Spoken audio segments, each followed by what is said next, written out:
Obra social del personal de farmacia. El mejor remedio para su salud.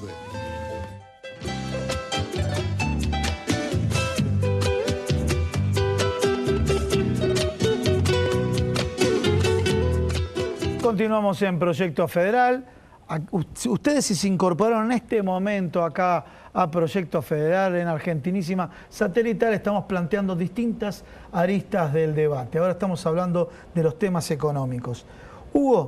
Primero hubo una aseveración, hubo varias, pero me refiero por Mauricio Macri. En ese juego de chicanas le dijo, fue la mayor devaluación de la historia porque el dólar pasó de 3 pesos a 15 pesos.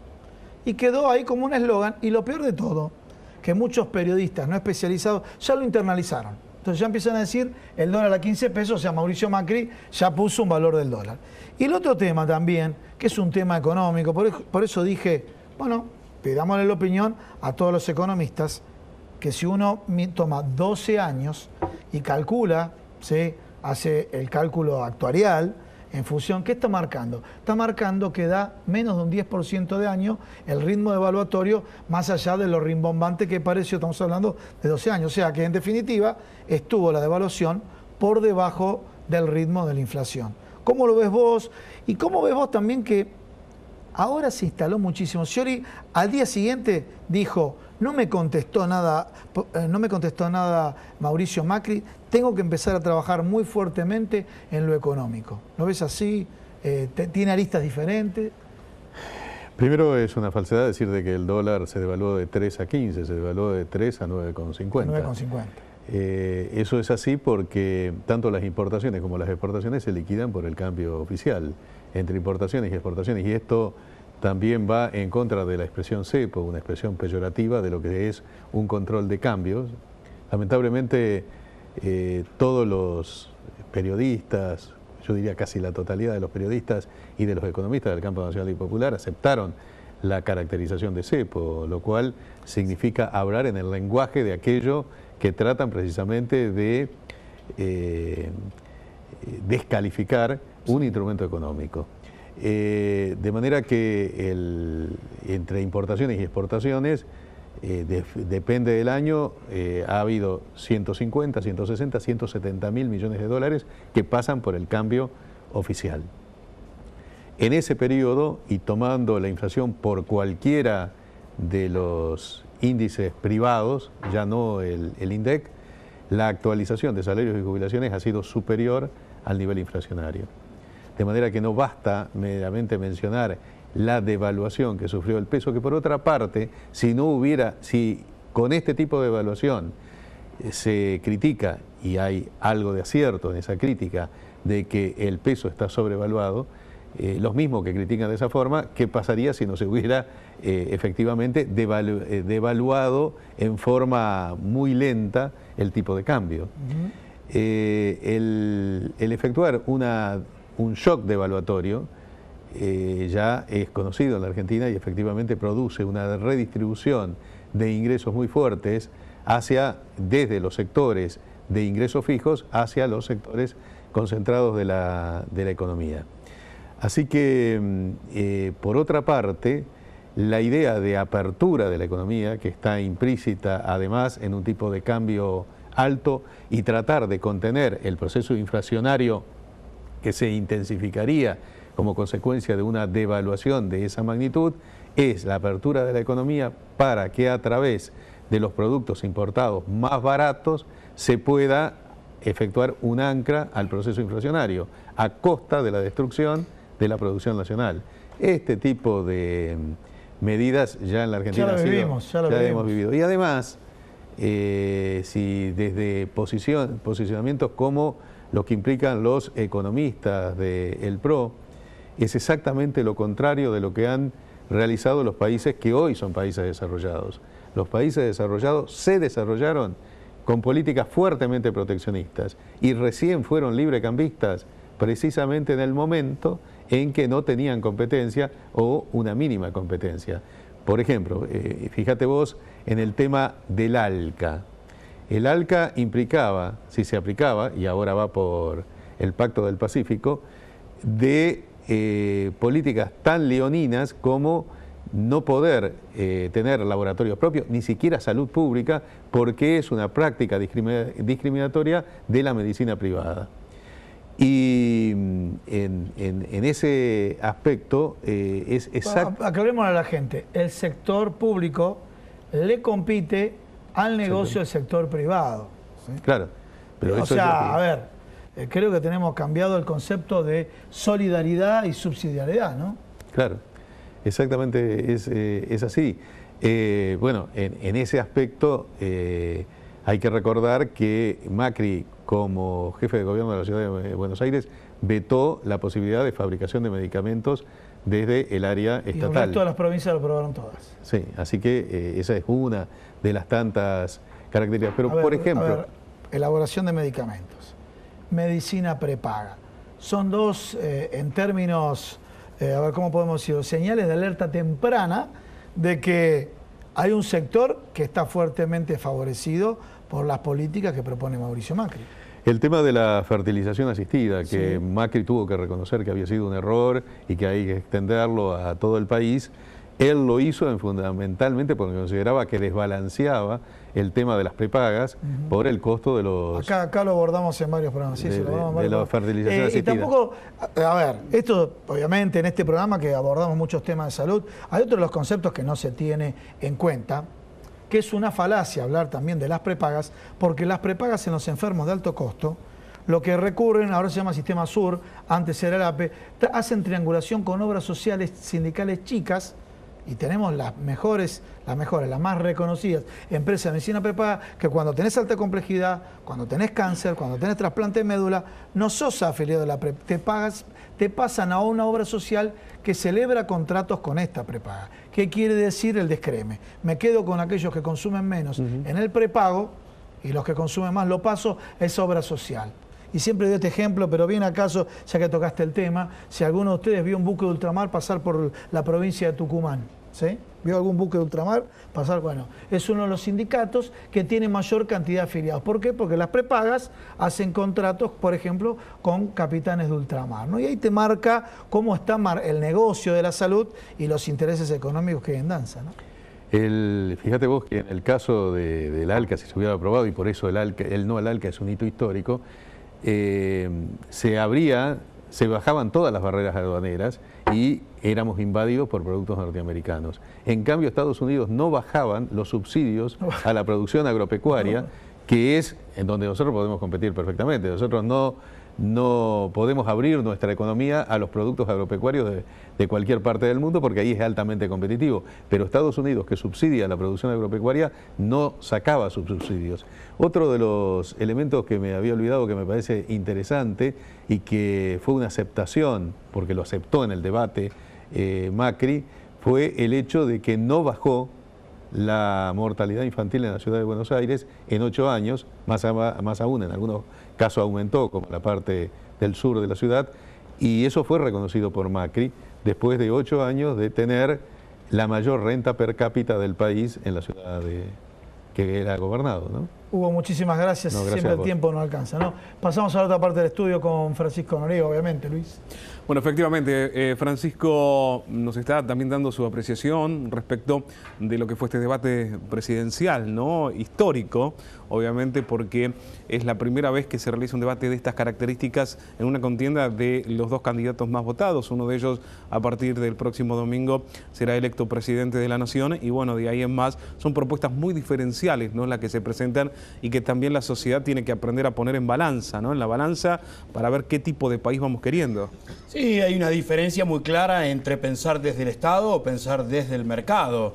El mercado no piensa en nosotros, piensa en él mismo. Claro. Siempre ha sido así y uno lo ve en un montón de ejemplos realmente muy claros. Solo el anuncio de que los economistas de Macri, o si Macri llega a ser presidente, el dólar se va a 15 pesos, ya trajo un aumento muy fuerte en la bolsa de harina de las grandes.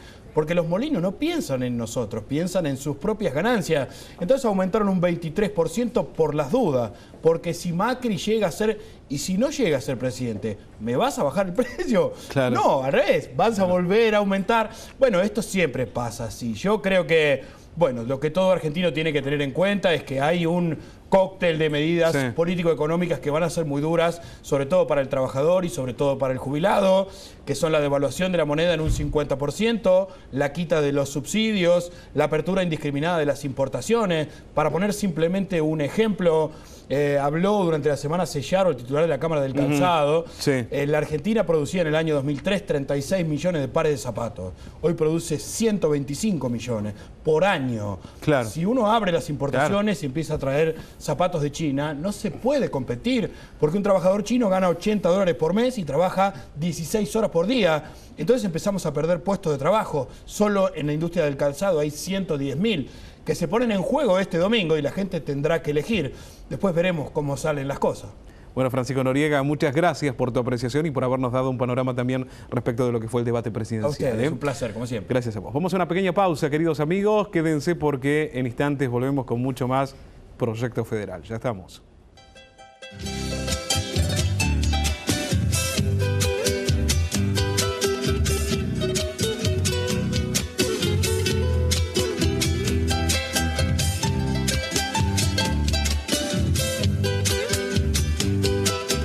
Federación Argentina de Trabajadores de Farmacia.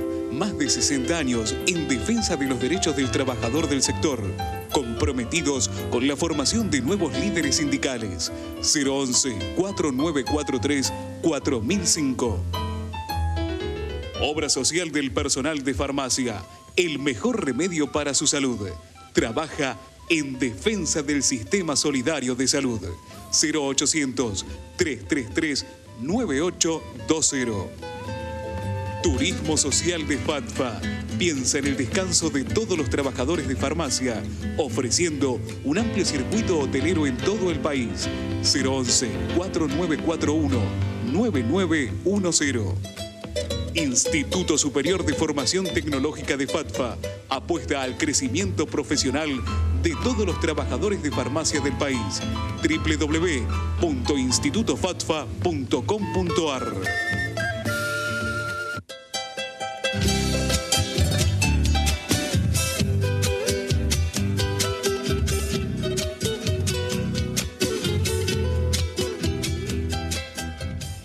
Muy bien, seguimos nosotros en Vamos acá Federal. Proyecto Federal. Exactamente. Acá estamos con algunas coordinaciones internas, por eso estábamos acá muy jocosos. Pero vamos a, de esta alegría, pasemos a otra, que es un reconocimiento que recibió Roque Garzón, casualmente, concomitantemente con el Día de la Militancia, por la trayectoria gremial. Si te parece, Luis, podemos leer un resumen de lo que pasó. Mientras tanto, vamos viendo algunas imágenes de fondo, ¿sí? Que estamos, ya en instantes las van a pasar.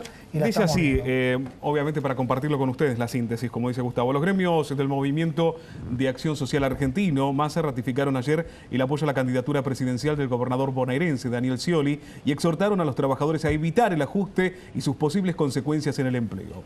En el marco de un acto conmemorativo del Día de la Militancia en la sede del Sindicato de las Comunicaciones, FOETRA, el titular de la CGT oficial, Antonio Caló, volvió a hacer una defensa de la propuesta de Scioli a pocos días del balotaje en el que se va a definir la disputa con el candidato de la Alianza Cambiemos, Mauricio Macri. Además de Caló, se pronunció el secretario general del gremio de los peones de taxis, Omar Viviani, quien recordó que el sindicalismo fue un lugar de construcción de resistencia y de fortalecimiento del justicialismo, y remarcó que el MASA aparece como un foco para la reorganización y de ese movimiento político. En tanto, el titular de FOETRA, Osvaldo Yadarola, sostuvo a cargo de la apertura un mensaje que recordó la línea histórica del sindicalismo combativo, consignó a Tiempo Argentino el titular del Sindicato de Docentes Privados de SADOP, Horacio Guilini. En el acto de ayer, aseguró el dirigente, se afianzó una definición de un movimiento obrero consciente de que el acto del domingo es un punto de inflexión. Guilini cuestionó el posicionamiento político del secretario general de la CGT Azopardo, Hugo Moyano, un dirigente que especula con el resultado o directa, apoya en este caso a Mauricio Macri, que no tiene claro lo que significa el avance del macrismo para el movimiento obrero. Es inconcebible, cerró Guilini.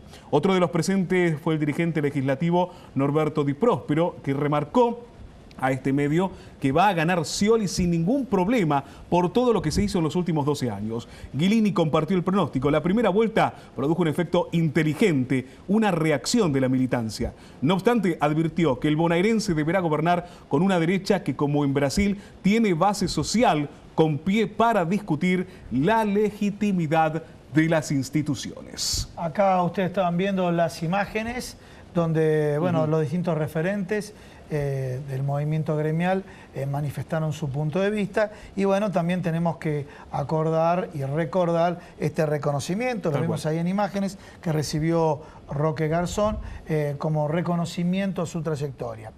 Era un acto donde había mucha militancia, era un acto donde había, bueno, mucho sentimiento, mucho ruido y demás. Mucha pasión, Mucha ¿no? pasión, Mucha y por pasión, eso era una entrevista de muchos minutos, pero era tanto el ruido ambiente y demás que hicimos un extracto de aproximadamente 3 minutos que lo vamos a escuchar ahora. El compañero Roque Garzón, de la Federación Argentina de Trabajadores de Farmacia.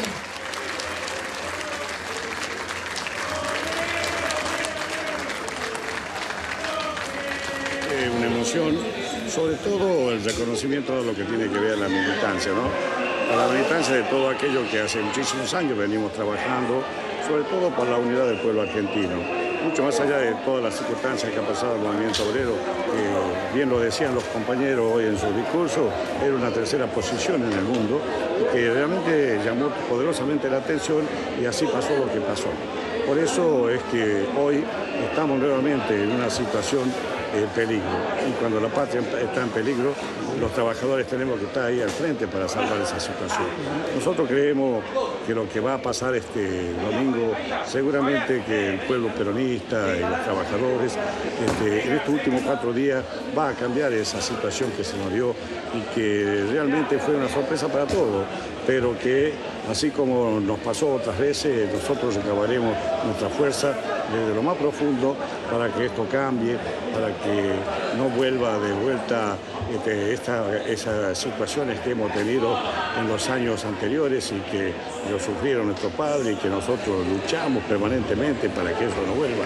O sea, que un partido totalmente liberal, que una convención liberal vuelva a gobernar para unos pocos y no para lo que nosotros siempre hemos trabajado.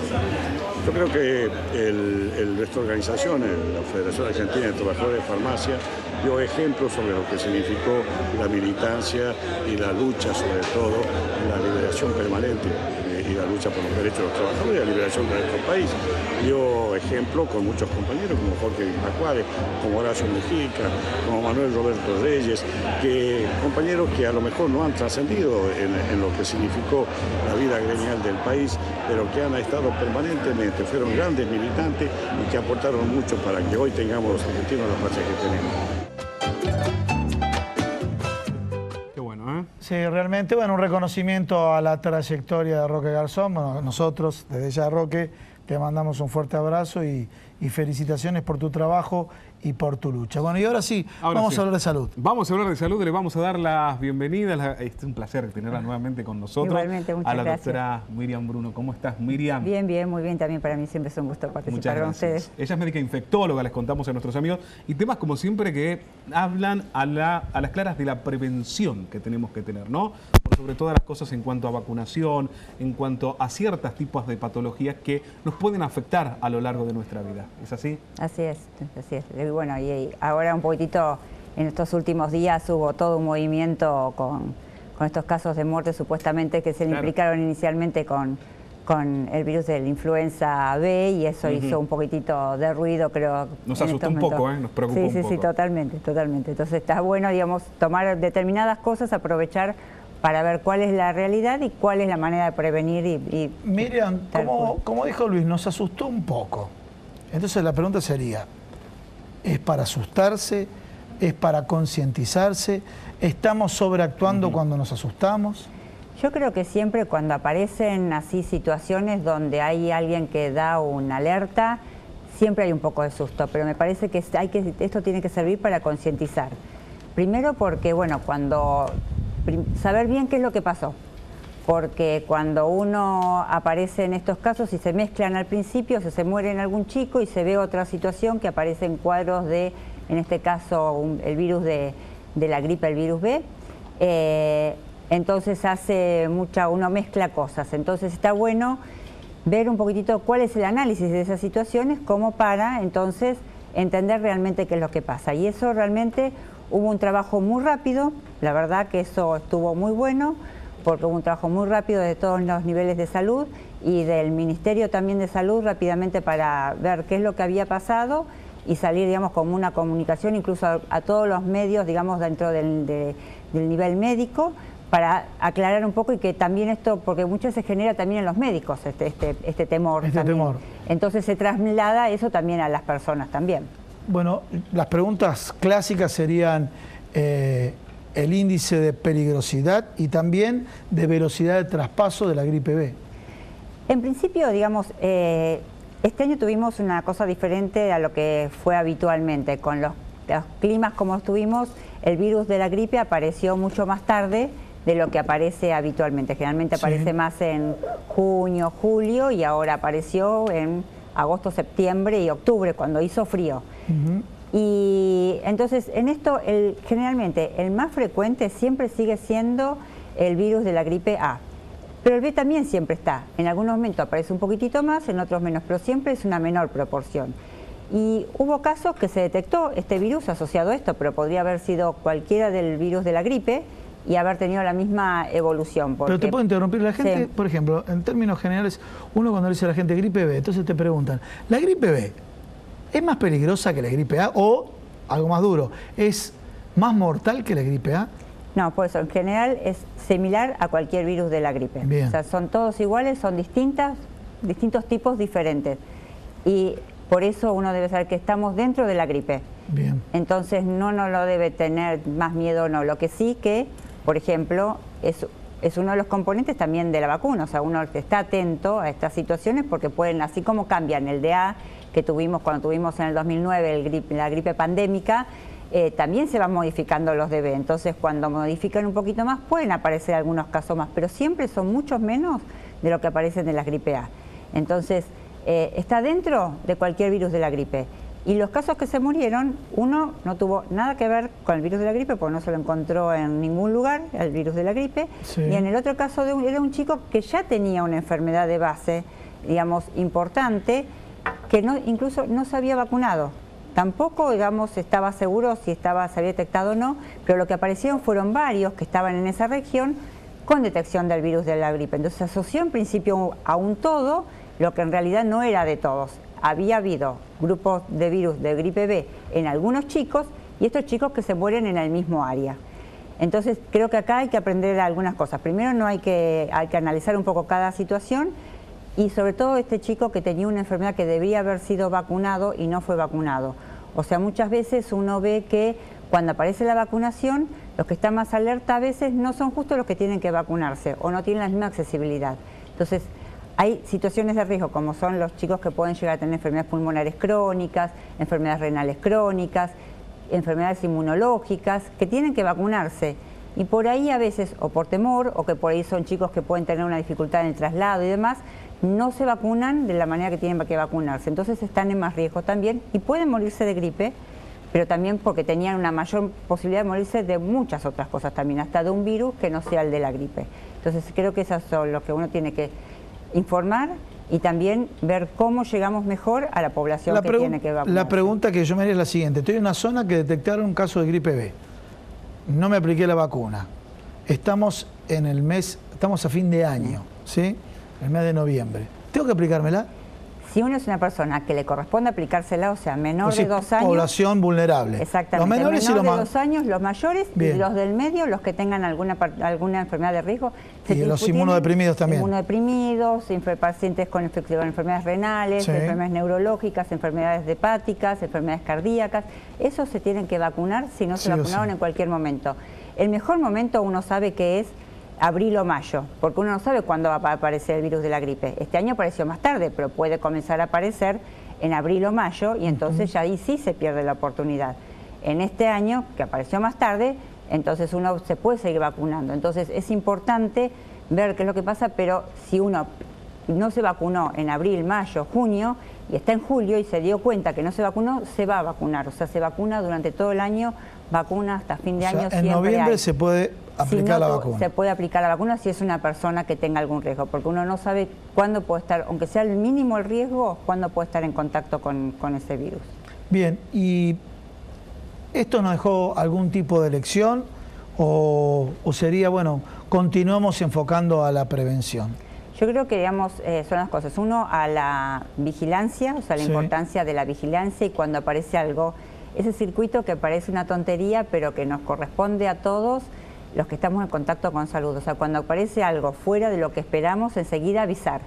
Porque cuando uno avisa se generan y está, digamos, montados las situaciones como para que eso genere el alerta, el estudio y ver bien qué es lo que pasa. Y entonces ahí también la otra pata, que es la prevención. O sea, tratar de prevenir tempranamente, que esto quede como enseñanza, que tendrían que haberse vacunado mucho más chicos, sobre todo la población pediátrica, siempre tiene una subvacunación con respecto a los que son los adultos. Esto tiene que ver con que por ahí no lo ven como una situación de riesgo, tiene que ver con... Por ahí el nene está sanito. Está sanito, no le va a pasar nada con un cuadro de gripe. Los pediatras que también están en eso y no, la verdad que yo no veo que haya mucho, es verdad, no se mueren muchos, pero yo no sé qué es lo que va a pasar. Entonces, la indicación fue dada por la situación que se vivió, que hubo, de los que se enfermaron hubo más riesgo en los más chiquititos. Entonces, es una manera de prevenirnos, es una manera de disminuir la circulación del virus, entonces también tiene que ver con esta acción comunitaria que uno tiene también con los demás. Bueno, Miriam, muchísimas gracias por venir al programa, por ilustrarnos y también por seguir más allá de tu compromiso con la profesión, con la gente y demás, para actuar en materia de prevención, porque lo escuchaste en una parte del programa, lo importante que es prolongar vidas, salvar vidas o mejorar vidas, ¿no? Totalmente, por eso me parece muy importante. Muchas Miriam, gracias. muchísimas gracias. Y a todos ustedes, muchas gracias por compartir todos los miércoles con nosotros Proyecto Federal, y nos vemos la semana que viene, me imagino, con mucha más novedad y también con un presidente electo de forma democrática, ¿no? Así que hasta la semana que viene.